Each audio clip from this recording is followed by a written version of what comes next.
l'enjeu de la manière qui porte sur rendre de plus en plus aiguë la valeur individuelle. Et le cosmétique, de ce point de vue, joue un rôle, à mon avis, extrêmement important et de plus en plus important. Ça veut dire quoi? Ça veut dire qu'il joue dans la manière dont les personnes, vous voyez, c'est plus compliqué que le problème social, c'est un problème psychologique. Il joue de plus en plus dans la manière dont les personnes s'affirment elles-mêmes, s'assurent elles-mêmes, au fond se promeuvent elles-mêmes. Et je pense que dans les sociétés individualistes,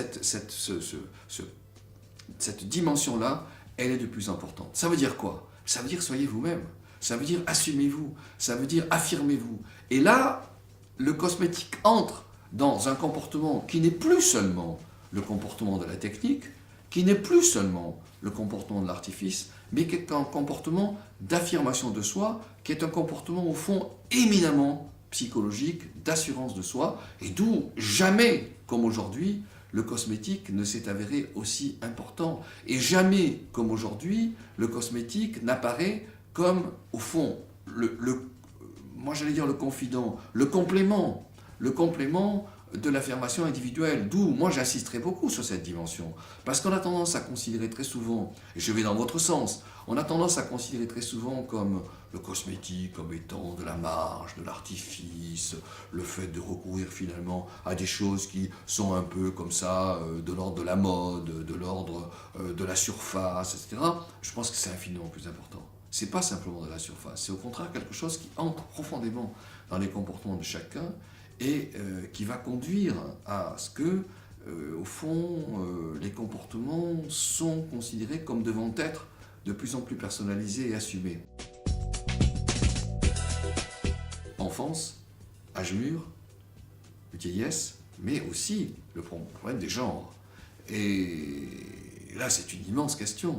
On a considéré pendant très longtemps, sauf à quelques rares exceptions près, que le cosmétique correspondait finalement au comportement de la femme.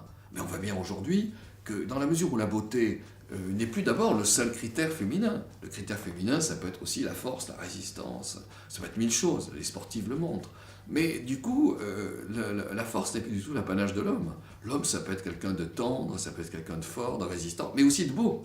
Et donc, la catégorie, au fond, de l'esthétique, la catégorie aussi d'une séduction passive de la part de l'homme, vous voyez, par rapport au comportement précédent, cette catégorie-là ne fait que monter. Donc l'homme, je dirais, c'est l'avenir aussi des comportements cosmétiques, mais dans cette troisième versant, ce qui me paraît absolument fondamental, c'est qu'on ne peut pas envisager la perspective de la cosmétique sans la lier profondément à la psychologie de chacun et sans le lier profondément à l'assurance de chacun. Donc la psychologie, la cosmétique devient au cœur de nos comportements. Contrairement à ce qu'on a tendance à penser, c'est pas la marge, c'est pas l'artifice, c'est le cœur de la manière dont nous nous présentons.